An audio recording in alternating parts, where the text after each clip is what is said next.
So welcome back to another series of Learn through MCQs. So this will be the I think 8th series, okay, of this 8th episode of this series. So this is your first question on the board. The first question is, indigo cultivation in India declined by the beginning of the 20th century because of A part, peasant resistance to the oppressive condition of planters.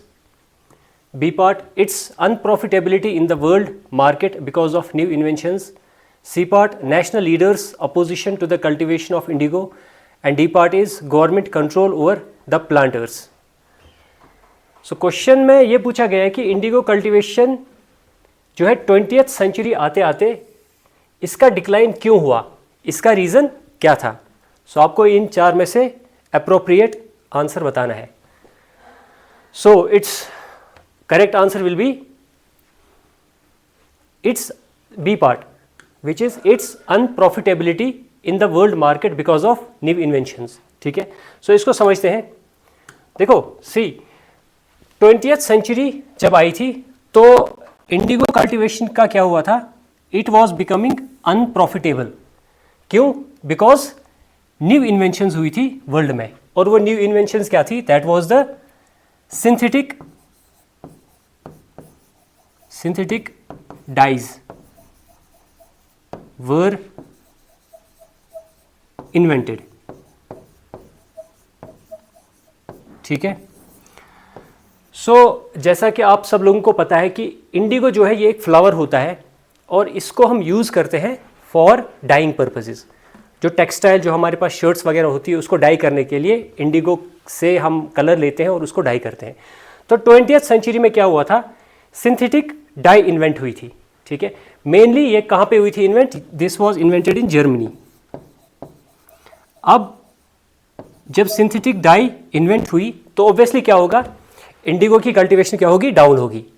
सो यही question में पूछा गया है, क्योंकि new inventions हुए थे, synthetic dyes were invented, तो indigo cultivation was becoming unprofitable. ठीक, because synthetic dye was cheaper than the cultivation of indigo. I hope this question is clear now. Let's move to the next question. Second question is, in the context of Indian history, the principle of diarchy refers to. Diarchy का मतलब क्या होता है? First is division of central legislature into two houses, introduction of double government, central and state governments having two set of rulers, one in London and another in Delhi, division of the subjects delegated to provinces into two categories.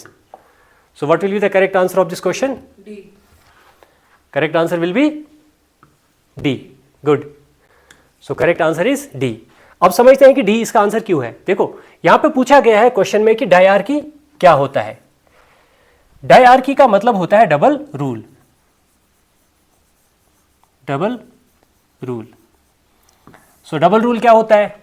Double rule का मतलब जो हमारी government के पास departments होते हैं, कुछ departments हम ministers को देते हैं और कुछ डिपार्टमेंट जो है वो वाइसरॉय के पास थी. ठीक है, सो डबल रूल मींस कि हमने जो डिपार्टमेंट्स हैं उनको दो डिविजन्स में बांट दिया था. फर्स्ट वाज रिजर्व्ड सब्जेक्ट्स, ठीक, and the second was transferred subjects. Transferred subjects. So जो reserved subjects थे, they were the important departments. ठीक है, जैसे अगर हम एग्जाम्पल लेंगे, जैसे फाइनेंस है, जैसे कि फॉर एग्जाम्पल मिलिट्री है, डिफेंस है, जैसे कि फॉर एग्जाम्पल फॉरेन अफेयर्स है, फॉरेन अफेयर्स. अब ये तीन एग्जाम्पल्स मैंने ली. So you can see that these three departments they are very much important for the government. So ये जो इंपॉर्टेंट डिपार्टमेंट्स थे इनको कहते थे रिजर्व्ड सब्जेक्ट्स, और इन पे जो भी पॉलिसी बनानी थी वो बनाता था viceroy along with his executive council. और जो बाकी डिपार्टमेंट्स थे which were not that much important. For example, local government. This was not that important. So इसकी जो कमांड थी वो किसके पास थी? It was given to ministers. ठीक. सो आई होप आप लोग समझ गए होंगे कि जो हमारे सब्जेक्ट्स थे उसमें से कुछ सब्जेक्ट्स को हमने रिजर्व रखा टू वाइसरॉय और कुछ सब्जेक्ट्स को हमने मिनिस्टर्स को दिया. So this process was called dyarchy. यहाँ पे लिखा हुआ division of the subjects delegated to the provinces into 2 categories. तो 2 कैटेगरीज में हमने इनको डिवाइड किया है, तो इसी को कहते हैं dyarchy. Let's move to the next question. So next question पे जाने से पहले there is an announcement. We are going to start fresh batch of JKSSB from 22 of September. ठीक है. So this is a general batch. इसमें सारे जितने भी पोस्ट्स आने वाली है वो सब कवर होंगे. सो आई वेलकम. अगर आप हमारा जो ऑफलाइन बैच ज्वाइन कर सकते हो तो you can come. This is going to start from 22 of September. Okay, so let's move to the next question. Next question is in the government of India act 1919 the functions of provincial government were divided into reserved and transferred subjects, जैसे हमने इससे पहले वाले question में देखा था. So which of the following were treated as reserved subjects. इनमें से आपको बताना है कि रिजर्व्ड सब्जेक्ट्स कौन कौन से थे. ठीक. Administration of justice, local self government, land revenue and police. जैसे अभी इससे पहले वाले क्वेश्चन में हमने देखा था कि डायरकी में 2 डिविजन्स होते हैं, रिजर्व्ड एंड ट्रांसफर्ड सब्जेक्ट्स. अब इस क्वेश्चन में ये पूछा गया है कि आप लोग ये बताओ कि रिजर्व्ड सब्जेक्ट्स इन तीनों में से कौन है. So the correct answer is this administration of justice. This is reserved subject. This was transferred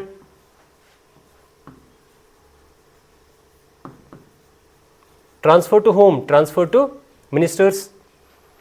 This was also reserved subject, land revenue, and this was also reserved subject. So that means 1, 3 and 4 will be the correct answer. 1, 3 and 4 C part will be the correct answer. So इस question को आप लोग ऐसे भी देख सकते हो ना कि इनमें से इंपॉर्टेंट सब्जेक्ट्स कौन थे, फर्स्ट, थर्ड एंड फोर्थ.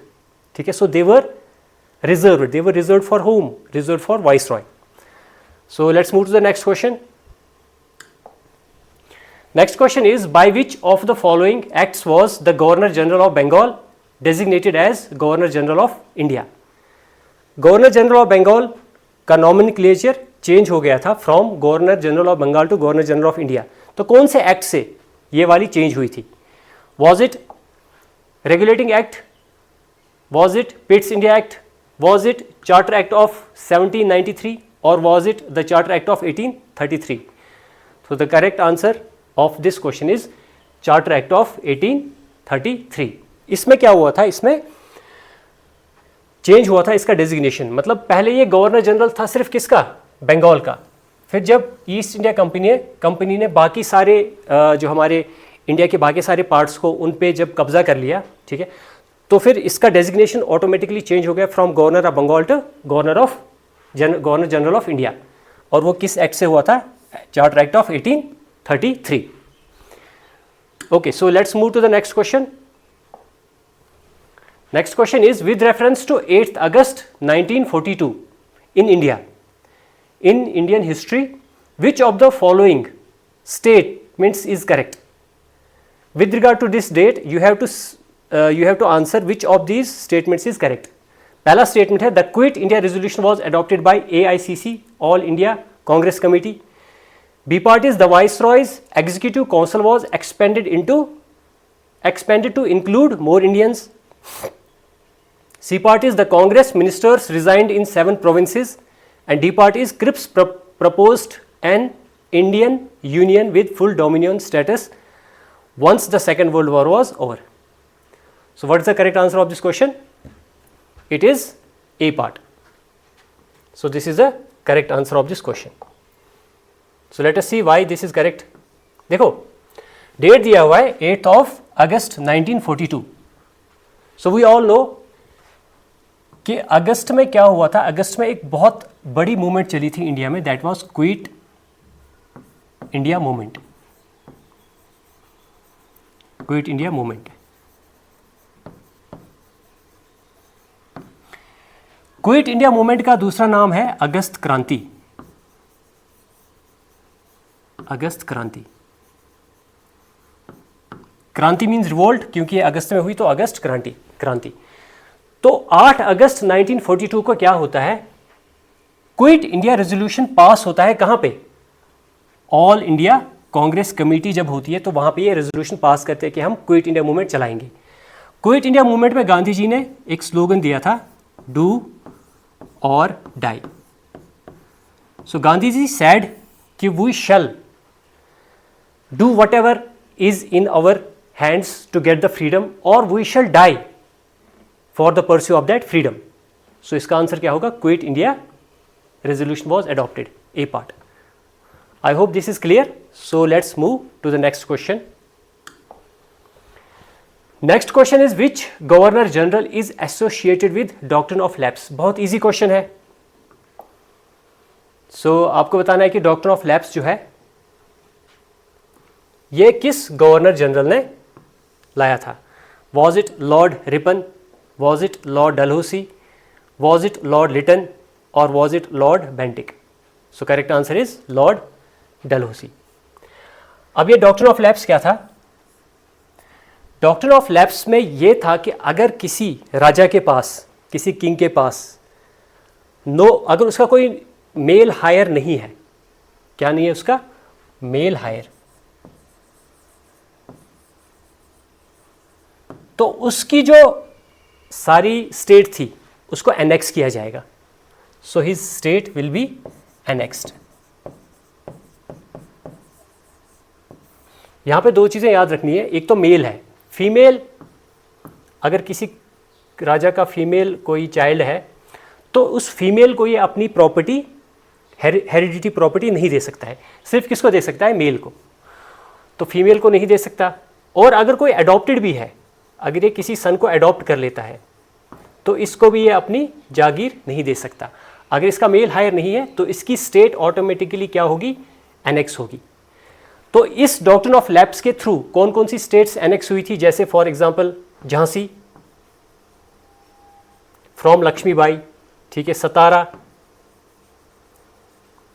तो ये स्टेट्स जो है डॉक्ट्रिन ऑफ लैप्स के थ्रू एनेक्स की गई थी ब्रिटिशर्स ने. I hope this question is clear. Now let's move to the next question. Okay, so next question is with reference to 8th August. I think this question is repeated. This question is repeated. Let's move to the next question. This is your next question. Who was the viceroy when Delhi became the capital of India? Simple question है. इसमें बताना है कि viceroy कौन था जब दिल्ली क्या बनी, इंडिया की capital. Was it Lord Curzon? Was it Lord Harding? Was it Lord Bentinck or Lord Ripon? तो correct answer is Lord Hardinge. ठीक है, इसको समझते हैं. देखो, जब ईस्ट इंडिया कंपनी यहां पे आई तो सबसे पहले ब्रिटिशर्स की जो कैपिटल थी दैट वाज कलकत्ता. कलकत्ता से फिर इन्होंने कैपिटल को चेंज करके रखा Delhi. And this capital was changed in 1911. इस स्टेट को कैपिटल चेंज होती है फ्रॉम कलकत्ता टू दिल्ली. और इस वक्त वॉइसरॉय कौन था, इट वाज लॉर्ड हार्डिंग. ठीक है. और दूसरी चीज 1911 में ही एक और चीज हुई थी, पार्टीशन ऑफ बंगाल जो हुआ था, पार्टीशन ऑफ बंगाल हुआ था 1905 में. Partition of Bengal was annulled in 1911. So partition of Bengal was annulled. Annulled मतलब जो बंगाल को पार्टीशन हुआ था उसको फिर से जोड़ा गया. So that was annulled in 1911. उस वक्त वॉइसरॉय कौन था, Lord Hardinge. So let's move to the next question. Next question is in 1939 Subhash Chandra Bose was elected as president of Indian National Congress, defeating. So Subhash Chandra Bose 1939 में president बनता है Indian national Congress का. इन चार में से इसने किसको डिफीट किया था? First is Jawaharlal Nehru, second is Maulana Abdul Kalam Azad, third is Vallabh भाई Patel and fourth is Pitabhai Sitaramayya. So what will be the correct answer of this question? It will be D part, Pitabhai Sitaramayya.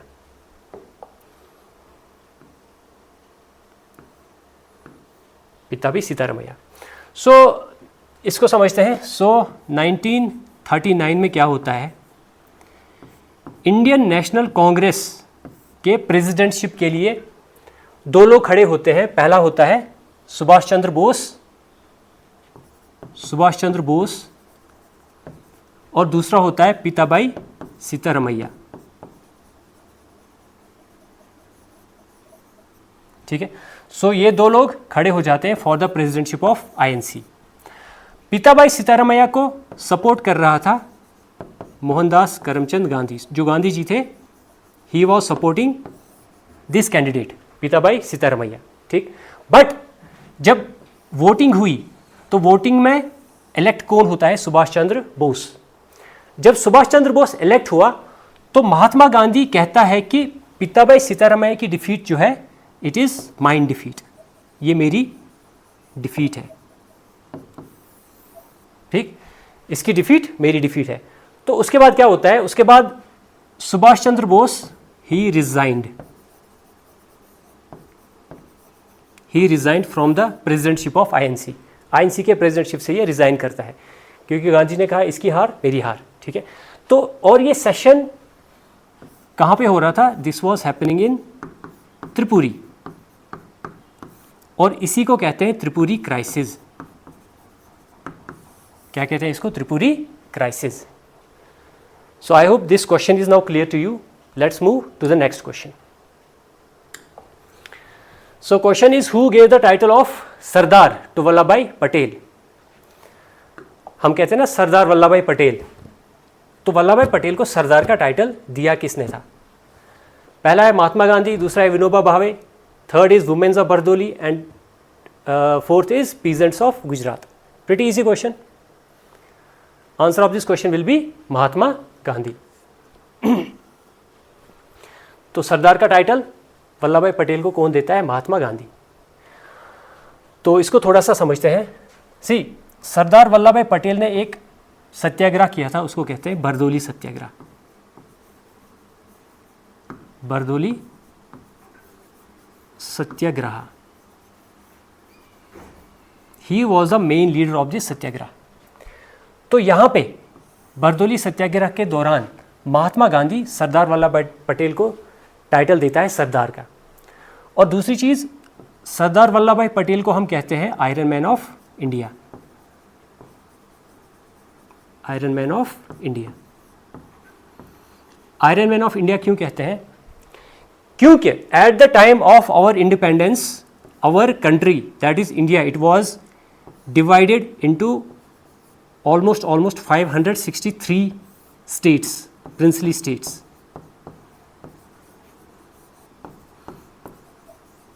तो सरदार वल्लभ भाई पटेल ने इन इतनी सारी 563 स्टेट्स को मिला के हमारा यूनाइटेड इंडिया बनाया।